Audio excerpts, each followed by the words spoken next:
नमस्कार दोस्तों आज के वीडियो में हम मदरसन सूमी के ऊपर बात करने वाले हैं और जिसके रिज़ल्ट कल 2 जून को रिलीज़ होंगे और हम देखेंगे कि रिज़ल्ट आने के बाद मदरसन सूमी किस तरीके का मूवमेंट हमको चार्ट के ऊपर दिखा सकता है। इन्हीं चीज़ों को हम धीरे धीरे स्टेप बाय स्टेप समझने की और सीखने की कोशिश करेंगे। तो दोस्तों ये मदरसन सूमी का वन डे का चार्ट है। डेली चार्ट है ये, जैसा कि आप देख पा रहे हैं ये डेली का चार्ट है। और इसके अंदर ये मैंने येलो कलर का एक एरिया मार्क करा हुआ है और इस एरिया के अंदर मैंने आपको ये जो रेंज दिखाया हुआ है ये 109 से लेके 112 का ये रेंज मैंने क्यों मार्क करा हुआ है, इन्हीं चीज़ों को मैं आपको समझाऊंगा। पहले हम ये समझते हैं कि अभी जो मदरसन सूमी का जो स्टॉक है ये 97 रुपये के आसपास आज 3:30 बजे बंद हुआ है और स्टॉक ने अभी आप यहाँ पे देखेंगे तो एक डोजी फॉर्म किया है डेली चार्ट के ऊपर। आज मदरसन सूमी ने ये एक डोजी के रूप में एक कैंडल फॉर्मेशन दिया है, बट स्टॉक डोजी के साथ साथ स्टॉक 99 के लेवल को भी ऊपर की तरफ क्रॉस नहीं कर पा रहा है। तो अब हम इन चीज़ों को ये समझेंगे कि अगर स्टॉक 99 के ऊपर जाएगा तो किस कंडीशन में ये ऊपर जा सकता है और किस लेवल के कटने के बाद ये नीचे जा सकता है। मैं आपको इन्हीं चीज़ों को समझाने की कोशिश करूँगा।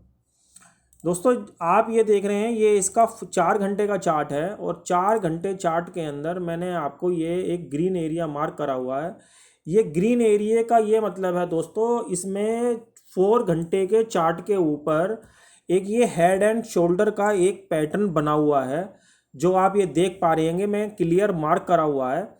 ये इसका लेफ़्ट शोल्डर एरिया है, ये इसका राइट शोल्डर एरिया बना हुआ है, जो कि इनका जो कैंडल का जो हाई है ये 88 रुपये का हाई था राइट शोल्डर वाली कैंडल का, और जो लेफ़्ट शोल्डर वाली कैंडल का हाई है ये 90 रुपये के आसपास हम मान के चल रहे हैं कि 19 रुपये के आसपास इसका हाई था।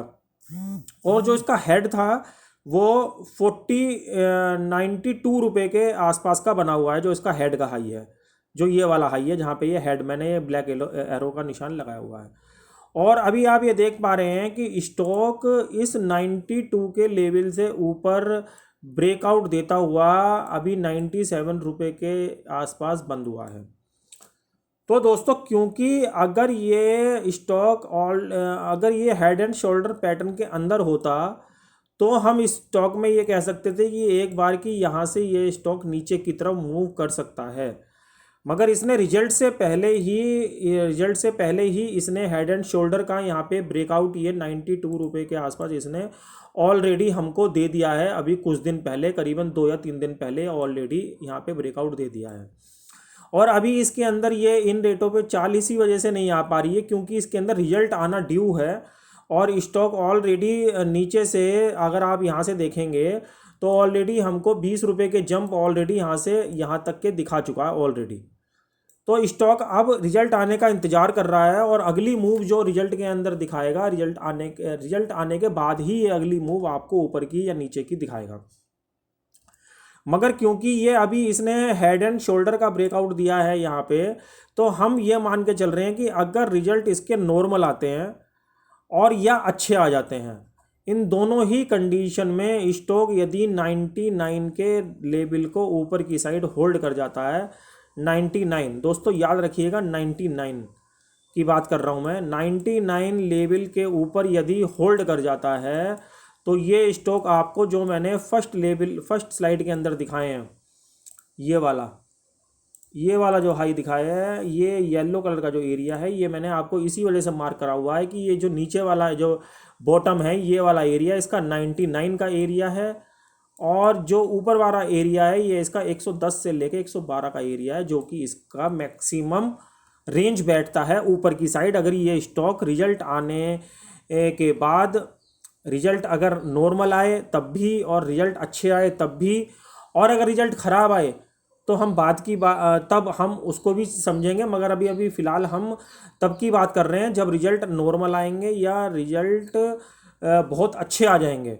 और स्टॉक 99 के लेवल को होल्ड कर जाता है, जो कि अभी 97 रुपये के आसपास बंद हुआ। और आप ये देख पा रहे हैं ये अभी इसके रेट को ऊपर की तरफ होल्ड नहीं कर पा रहा है। और अगर ये होल्ड करता है तो ये आपको सडनली एक ही दिन में ये आपको 110 से लेके 112 रुपये के मूव आपको यहाँ पे दिखा देगा 99 से, मगर ऊपर होल्ड करने के बाद। तो दोस्तों ये तो हो गई ऊपर की बात। अब क्योंकि रिजल्ट का मामला है तो और ऑटो पार्ट्स बनाती है इसकी कंपनी। दोस्तों ऐसी कोई भी कंपनी जिनका डायरेक्ट लिंक कहीं ना कहीं पब्लिक से जुड़ा हुआ है, पब्लिक की सेल से जुड़ा हुई स्टॉकों के रिजल्ट इस क्वार्टर के अंदर लॉस में ही आने हैं। चाहे वो ऑटो पार्ट्स के हों, चाहे वो डायरेक्ट ऑटो के हों, चाहे वो किसी ऐसी चीज़ के जो भी जिनका भी डायरेक्ट लिंक पब्लिकली है, उन सभी के रिजल्ट इस क्वार्टर के अंदर ख़राब आने हैं। तो मैं ये उम्मीद कर रहा हूँ कि इस स्टॉक के रिजल्ट भी या तो हल्के आएंगे या उम्मीद से नुकसान में आएंगे। पार्ट्स बनाती है तो अब हम ये देखेंगे अगर इसके रिजल्ट ख़राब आ जाते हैं, बाई चांस इसके रिजल्ट ख़राब आ जाते हैं, तो आप ये मान के चलें कि अगर स्टॉक 92 के लेवल को ये जो इसने यहाँ पे ब्रेकआउट दिया है, अगर ये वापस इसी लेवल के अंदर होल्ड कर जाता है 92 के लेवल को, जो ये वाला एरिया है, ये वापस इसी एरिया के अंदर आ जाता है, तो आप ये मान के चलें धीरे धीरे स्टॉक आपको स्टेप बाय स्टेप ये आपको वापस 72 रुपये तक के रेट आपको वापस दिखा देगा। जो ये मैंने ग्रीन एरिया मार्क करा हुआ, ये ग्रीन एरिया इसी चीज़ का साइन है, क्योंकि इसका जो ऊपर का जो टॉप एरिया है ये 92 के आसपास का है और जो बॉटम का एरिया है 72 के आसपास का है। मगर ये मैं किस कंडीशन में बता रहा हूँ, जब स्टॉक 92 के लेवल को वापस ऊपर की तरफ कट ना कर पाए, ऊपर की तरफ ना तोड़ पाए, तब मैं उस कंडीशन में बात कर रहा हूँ। क्योंकि इसने जो अभी ब्रेकआउट दिया है ये हेड H&S का, हैंड एंड शोल्डर का, ये 92 रुपये के ऊपर दिया है। तो हम ये मान के चल रहे हैं कि स्टॉक यदि 92 के ऊपर रुका हुआ है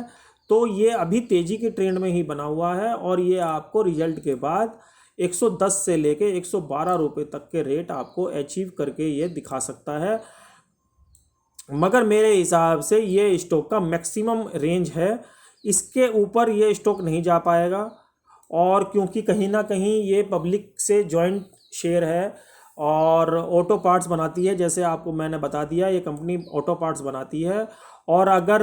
गाड़ियों की सेल्स हल्की आएगी तो कहीं ना कहीं इस कंपनी के ऊपर भी फ़र्क पड़ेगा, क्योंकि गाड़ियां नहीं बिकेंगी तो पार्ट्स नहीं बिकेंगे, और कहीं ना कहीं जब पार्ट्स नहीं बिकेंगे तो कंपनी के जो प्रॉफिट हैं वो पिछली बार से डाउन आएंगे और उसका इम्पैक्ट हमें नीचे की तरफ देखने को मिल सकता है। आप इसके अंदर ये देख रहे हैं कि अगर स्टॉक ये सब चीज़ें फॉलो करता है, जो मैंने आपको ये एक बार मैं आपको रिपीट कर देता हूँ कि यदि स्टॉक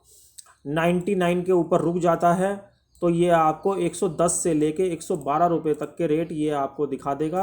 जो कि मगर मेरे हिसाब से ये इसका एक मैक्सिमम एरिया होना चाहिए। इसके ऊपर स्टॉक इस एरिया से ऊपर नहीं जा पाएगा। और यदि स्टॉक गलती से रिजल्ट ख़राब आ जाते हैं या रिजल्ट हल्के आ जाते हैं और वापस स्टॉक 92 के नीचे होल्ड करने लगता है, जो कि ये वाला एरिया है,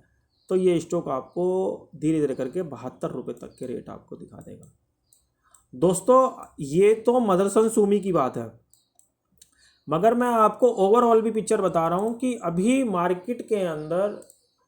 आपको जल्दबाजी नहीं करनी है और मार्केट के अंदर आपको इन्वेस्टमेंट करने का मौका सब शेयरों में मिलेगा, जिन शेयरों में भी आप मौका ढूंढ रहे हैं निवेश करने का। क्योंकि अभी मेरे हिसाब से ये राइट टाइम नहीं है। यहाँ जो बाज़ार आपको आज 9800-9900 तक के लेवल दिखा रहा है, ये बाज़ार आपको रिट्रेस करके वापस काफ़ी नीचे तक के लेवल आपको वापस दिखा सकता है। तो आपको अभी इन्वेस्टमेंट के लिए जल्दबाजी नहीं करनी है, क्योंकि अभी बाज़ार दोबारा जून या जुलाई या अगस्त के अंदर दोबारा डाउन आएगा और काफ़ी अच्छा डाउन आएगा, जिसके अंदर इस तरीके के सारे स्टॉक काफ़ी नीचे आने की संभावना है। वो 30 से लेकर 40% तक के भी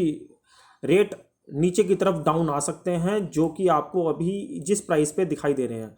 और ये मैं सभी स्टॉकों की बात कर रहा हूँ, ये एक मदरसन सुमी की बात नहीं कर रहा, ये मैं सभी स्टॉकों की बात कर रहा हूँ। जो भी स्टॉक आपको अभी करंट प्राइस पे दिख रहे हैं ये आपको 40% मंदे तक अभी आपको देखने को मिल सकते हैं, क्योंकि बाजार का जो सेंटीमेंट है अभी ये टेम्परेरी बेसिस पे ऊपर जा रहा है। शॉर्ट सेलर काफ़ी हैं बाजार के अंदर, तो उनको कवर करवा के बाजार दोबारा अपनी चाल को कंटिन्यू करेगा। और वो इतनी चाल तेज होगी, चाहे कारण कुछ भी बने, कारण कुछ भी नहीं होते, कारण बनाए जाते हैं, मगर जो चार्ट बोल रहा है निफ्टी का, बैंक निफ्टी का, उसके हिसाब से मैं आपको बोल रहा हूँ कि अभी लेने का राइट टाइम नहीं है। बाजार दोबारा मंदा आएगा और आपको लेने का दोबारा मौका देगा। तो दोस्तों आप इन सब चीज़ों का ध्यान रखें और कोई भी जल्दबाजी इस तरीके के शेयरों के अंदर निवेश करने के लिए ना सोचें टेम्परेरी बेसिस पे, क्योंकि क्वार्टरली रिजल्ट आ रहे हैं। तो टेम्परेरी बेसिस पे ये आपको ऊपर की साइड थोड़ी सी मूव दिखा सकते हैं, जैसा कि आपको ये देख भी रहे हैं कि रिजल्ट की वजह से ही ये इस एरिया से ऊपर गया है। अदरवाइज अगर आप देखेंगे तो स्टॉकों की जो वैल्यू है वो पहले के मुकाबले अभी भी बहुत डाउन है। दोस्तों डेली फॉलो करना चाहते हैं, डेली न्यूज़ के लिए फॉलो करना चाहते हैं तो आप मेरा ये वाला चैनल ट्विटर और टेलीग्राम का आप ज्वाइन कर सकते हैं। तो दोस्तों आज के लिए इतना ही, और अगले वीडियो में किसी नए स्टॉक या इंडेक्स के साथ मैं जल्द हाजिर होऊंगा। तब तक के लिए नमस्कार।